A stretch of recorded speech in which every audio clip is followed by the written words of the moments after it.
As Myla mentioned earlier, my name's Alyssa Navarrete. I'm from El Paso, Texas, which is a border city with Ciudad Juarez, Mexico. Self-design in anthropology and art. I was asked to speak about immigration today, and this is like huge topic. So I chose a few, like 3 major things that I wanted to discuss I felt were especially relevant. Before I start, I wanted to ask people to do me a favor. I want you to close your eyes and take note of where you feel tension in your body. And then I want you to take a deep breath and release it.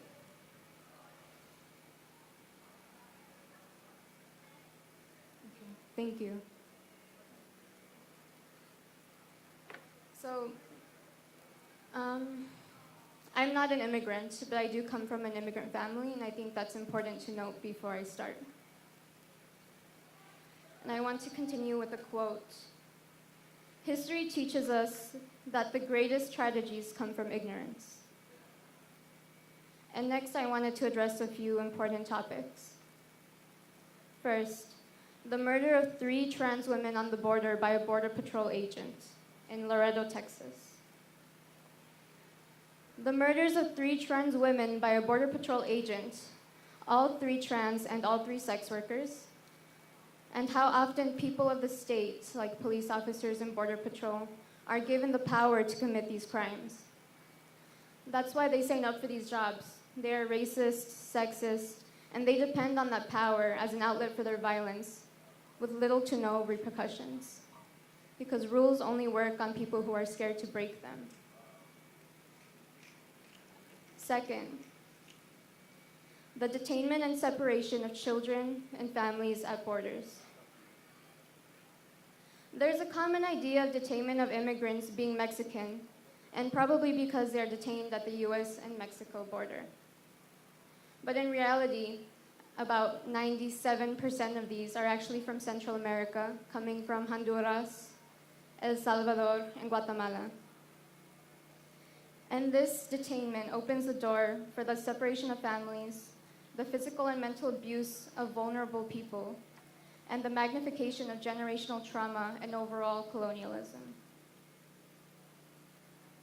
And third, I would like to start with another quote for this one.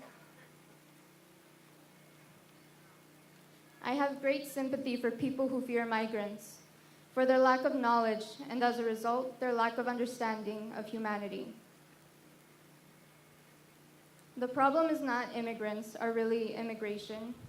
I believe the problem lays with the power that we give these systems and institutions to create the culture around this and the conditions. One major example would be the invention of whiteness, which led to white fragility, and that the mirrorness of black fearsomeness, the fear of black and brown people and otherness in general. And ironically enough, it also created the creation of the white savior complex. And I didn't want to come up here and try to educate people or talk about facts and numbers, because I shouldn't have to try to convince people to care. The facts are out there. But I do want to challenge the way we talk about immigration. When we have these discussions, how deep and inclusive are we really willing to get? Humanity is not a compromise. And I wanted to end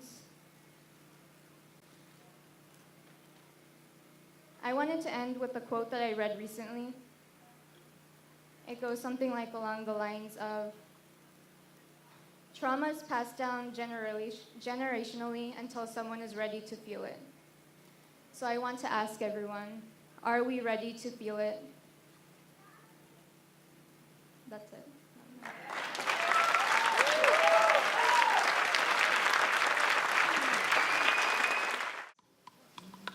We who believe in freedom. Okay, my name is Mary Evans. I'm a third-year student here at Antioch College. I encourage everyone to vote because,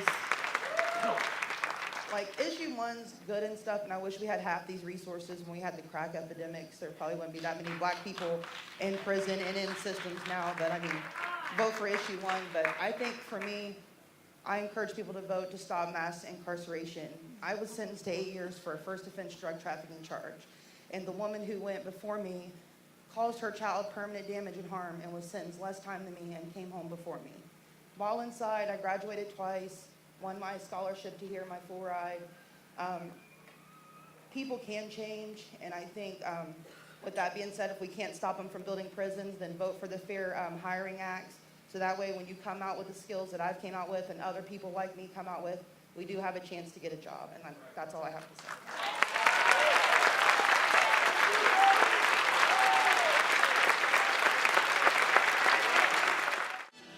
Peace, everybody. My name is Truth, and I am actually not a second year. I'm a third year, class of 2020. Hip-hop education is my degree. Self-design. All right, so here's my poem. My words put into the air causes friction, irritating the ears of those that listen, because many things are heard but not all perceived. I'm singled out at Antioch most of the time because of what I believe. Such as the truth is, my truth is that the truth is freedom, or the power to act, the power to speak, the power to think, the power to think how I want. I want to remove the coat of birthed allegiance, because if it's not real, I'm no longer receiving it, because I can't believe it's 2018 and here we go again. But the reality is that it's always just going to be my legs, your legs.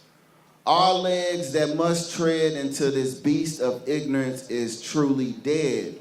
Oh, you thought it was a Martin Luther King thing of the past, then you misunderstand. The reason why some refuse to stand, or the reason why it's still important that we together stand against this systematic ghost that's still lynching my folks, and against those who have chose to protect amendments, against protecting our youth, while looking us all in the eye and saying that equality that they promised is still a lie. But the truth is, we still got time, because the truth is, I must become we, standing together for us all this time. Let's make freedom not just a punchline. Peace. Good afternoon, everyone. My name is Elijah Snow-Rackley, and I'm a class of 2020 Antioch College student studying political economy. And so today I'm here to tell you something that I think is important to me. And so I have here a newspaper from Centerville, Ohio, which is a town just a couple miles from here, the Centerville Dispatch. And on it, it has the report cards that are issued by the state for every school district around Centerville. And a lot of these schools, they've got A's and B's for the ratings, but Dayton is the only school on this list, the Dayton City School District, with an F. And so I also come from a school district that receives an F rating. The way that our country, our state, and our cities evaluate and fund schools is an issue of racial equity.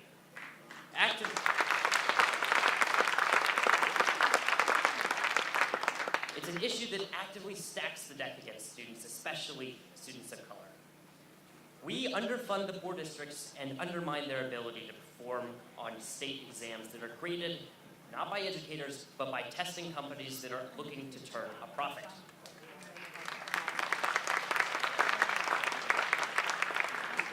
Our mechanisms of funding schools through property taxes, even though it was deemed unconstitutional in the state of Ohio, is still law. Further deepening the achievement gap that helped drive this testing craze in the first place, we continue to fund our schools through taxes that are unequal. Horace Mann, when he founded Antioch College, he was a big advocate for standardized testing, but he was also a big advocate for phrenology, a racist pseudoscience that measures your head and decides what kind of person you are. I think the two are one and the same. They're false methods of evaluation pushing an agenda of furthering racial inequity.